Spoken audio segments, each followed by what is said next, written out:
भारतीय सेना में ज्वाइन होते हैं तो उस दिन जब तक हम रिटायर्ड होके घर पहुंचते नहीं हैं तब तक भारतीय सेना हमारा इतना ख्याल रखती है कि वो हमको सेवानिवृत्त होने के बाद पता चलता है कि सेना हमारा कितना ख्याल रखती थी। ट्रेनिंग करते समय चोट लग गई या अन्य कारण से मैं हॉस्पिटल में भर्ती हो गया तो भी बस भर्ती होने के बाद भी हमारी बटालियन से डेली उसका ब्यौरा लिया जाता है कि उसका तबीयत कैसा है, अभी उसमें सुधार हो रहा है क्या नहीं। मैं बेलगाम का रहने वाला हूँ। अगर मैं सेवारत हूँ जम्मू कश्मीर या मणिपुर या और कहीं सेवारत हूँ तो मेरा प्रॉब्लम है कि घर में मेरे माँ बाप है, बुज़ुर्ग है, उनको हॉस्पिटल लेके जाने वाला कोई नहीं है। अगर ये प्रॉब्लम हम सीओ साहब को बताए तो वो कोशिश करते हैं कि मेरे को नज़दीक पोस्टिंग या हॉस्पिटल के नज़दीक पोस्टिंग दी जाए। जैसा हम रात को सोते हैं तो कई जगह मच्छरों का इलाका रहता है तो उसमें रात को मच्छरदानी जवानों ने बांध दिया है क्या नहीं, वो ठीक तरह से सो रहे हैं क्या नहीं, या कोई मोबाइल लेके बाहर तो बैठा नहीं है। तो ये भी हर दिन रूटीन चेक होता है। मणिपुर में पोस्टेड था तो उधर कई सारे लोकल मिलिटेंट्स ग्रुप है तो वो क्या उधर की जो सुविधा है लोगों को लेने के लिए नहीं देते, जैसा कि बिजली हो गया, सड़क हो गया, ना उधर बसेस है। बच्चों को पढ़ने के लिए रात को कुछ सुविधा नहीं रहती थी तो केरोसिन नहीं रहता था उनके पास। तो हमारे जो अधिकारी गण हैं वो बोलते थे सिविलियंस को कि आप लकड़ी लेकर आइए, लकड़ी हमको दीजिए और आप हमसे केरोसिन लेके जाइए।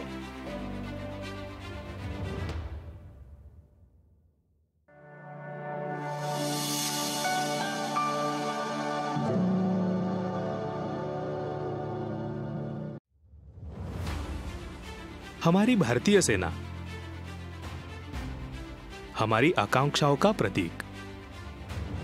हम इसलिए चैन से सो सकते हैं क्योंकि वे रात भर जागते हैं। हम खुली हवा में स्वाभाविक रूप से सांस ले सकते हैं क्योंकि वे हर पल सजग रहते हैं। लेफ्टिनेंट जनरल हनुज सिंह ने कहा था, भारतीय सेना केवल भूमि की नहीं, आत्मा की अर्थात भारत की रक्षा के लिए लड़ती है। उस जाबाज सेना के एक वीर सपूत लांस नायक प्रकाश पाटिल के अनुभव हम आज सुनने जा रहे हैं। वे सियाचिन वेटरन हैं, यानी विश्व के सर्वोच्च युद्ध क्षेत्र सियाचिन में सेवा करने का उन्हें दुर्लभ अवसर प्राप्त हुआ। हमने उनसे विविध सूत्रों पर संवाद किया। तो प्रकाश जी, आपने सेना में 20 वर्षों तक सेवा दी है। आपको सेना में रहते हुए जो सकारात्मक अनुभव प्राप्त हुए, कृपया उन्हें हमारे साथ साझा करें। नमस्कार, मैं प्रकाश पाटिल मद्रास रेजिमेंट में 20 साल सेवा करके अभी सेवानिवृत्त हुआ हूँ। जो हम जैसा भारतीय सेना में ज्वाइन होते हैं, जब तक हम रिटायर्ड होके घर पहुँचते नहीं हैं तब तक भारतीय सेना हमारा इतना ख्याल रखती है कि वो हमको सेवानिवृत्त होने के बाद पता चलता है कि सेना हमारा कितना ख्याल रखती थी। तो जैसे कि हम ज्वाइन हुए, ट्रेनिंग सेंटर में गए, ट्रेनिंग सेंटर में जाने के बाद हमारा ट्रेनिंग शुरू हो जाता है। जैसा जीरोइक हो गया, बेसिक हो गया, एडवांस हो गया। किसी जवान का फिजिकल में कमी रहती है, सेंटर में ऐसा नहीं करते कि वो जवान को छोड़ दिया जाए या उसको आगे नहीं लेकर आना, ऐसा कभी नहीं होता।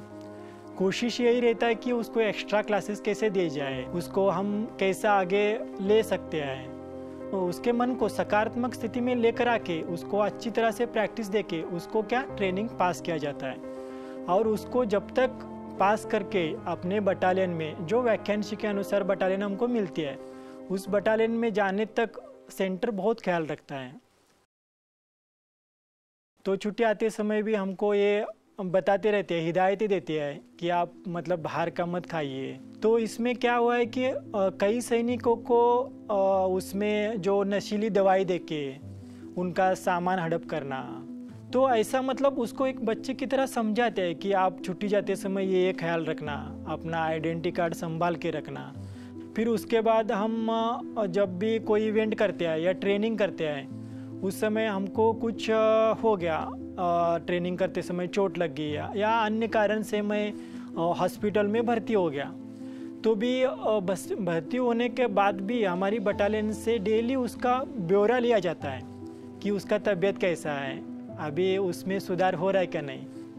सीओ साहब हमारे इतना ख्याल रखते हैं कि जो हमारा दरबार वगैरह चलता है तो उसमें भी बताते रहते हैं कि आपका जो प्रॉब्लम है कभी भी मतलब दिल में नहीं रखना, आप मनमुक्तता से बताइए। कोई ऐसा प्रॉब्लम नहीं है कि जिसके ऊपर हम हल ना कर सके।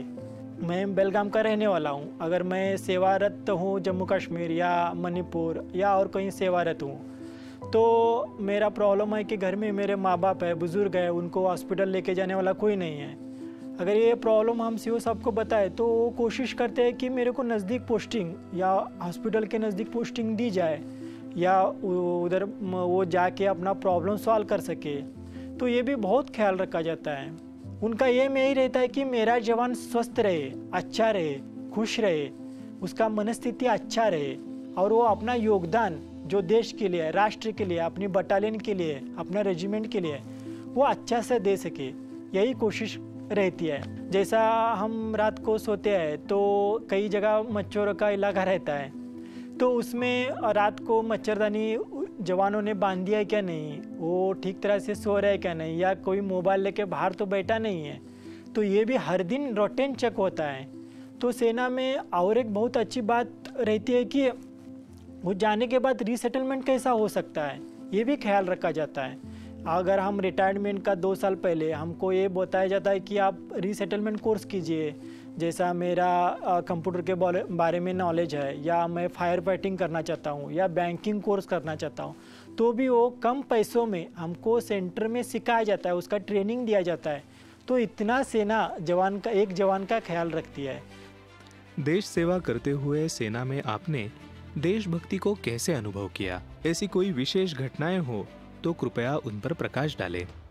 तो भारतीय सेना ऐसे राष्ट्र प्रेम के तहत काम करती है। जैसा कि अभी मैं पोस्टेड था, मणिपुर में पोस्टेड था, तो उधर कई सारे लोकल मिलिटेंट्स ग्रुप है।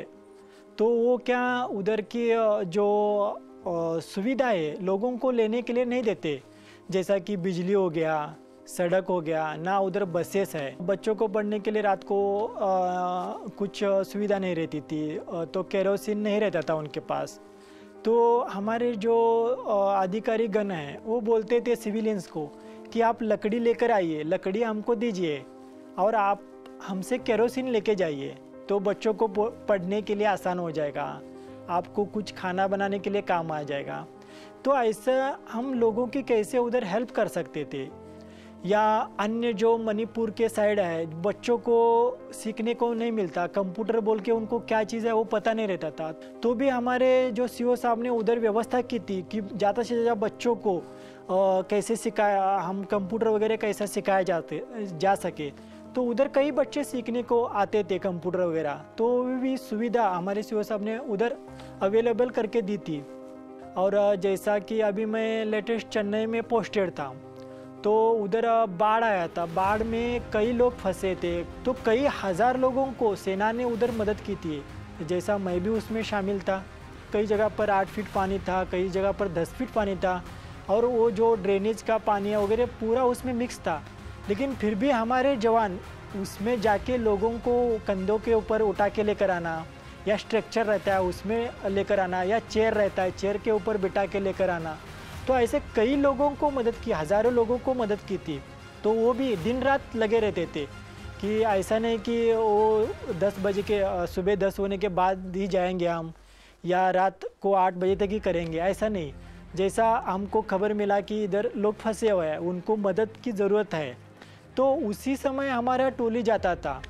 तो ऐसे कई सारे उदाहरण रहते हैं कि सेना लोगों की हेल्प करती है, अपना रूटीन वर्क भी करती है, अपना देश का सुरक्षा का भाग तो रहता ही रहता है, फिर भी लोगों की कैसी मदद की जाए बॉर्डर के ऊपर, ये भी देखती रहती है।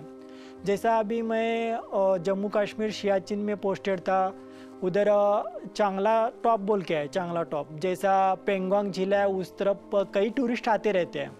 तो चांगला टॉप ये 17,000 फीट के ऊपर है। तो उधर जैसा गाड़ी आ जाती है सिविलियन, तो कई को सिर दर्द होता है, कई चेस्ट पेन होता है, सांस लेना मुश्किल होता है।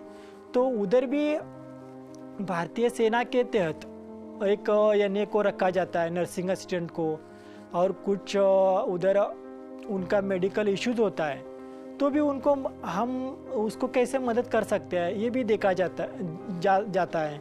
अगर उनको ज़्यादा प्रॉब्लम है तो तुरंत उनको आगे की मतलब आगे कहाँ लेके जा सकता है या हमको उनको कैसा मतलब बचा सकते हैं ये भी देखती है। तो उनको जो लोग आते हैं उनको चाय देना या पानी देना उनको ज़रूरत पड़ने से, तो ये भी सेना निस्वार्थ करती है। ऐसा नहीं कि उनसे पैसे ले लिया या हम क्यों दे दूँ, ऐसा नहीं करती। क्योंकि वो हमारे एक राष्ट्र के नागरिक है, हमारा एक राष्ट्र का जवान है। या कई लोग अंतर्राष्ट्रीय स्तर के भी लोग आते हैं तो भी उनको निस्वार्थ सेवा देती है। तो ये भी बहुत सारा ऐसा सीखने को मिला मेरे को राष्ट्र प्रेम के तहत। मेजर आर चंद्रन ने कहा था, विश्व की सर्वोच्च युद्धभूमि सियाचिन में भारतीय सैनिक केवल शत्रु से नहीं, प्रकृति और मृत्यु से भी युद्ध करता है, राष्ट्र कर्तव्य का गीत गाते हुए। ऐसी वीर, महान और बलिदानी भारतीय सेना को हमारा कोटिशाह प्रणाम। जय हिंद की सेना।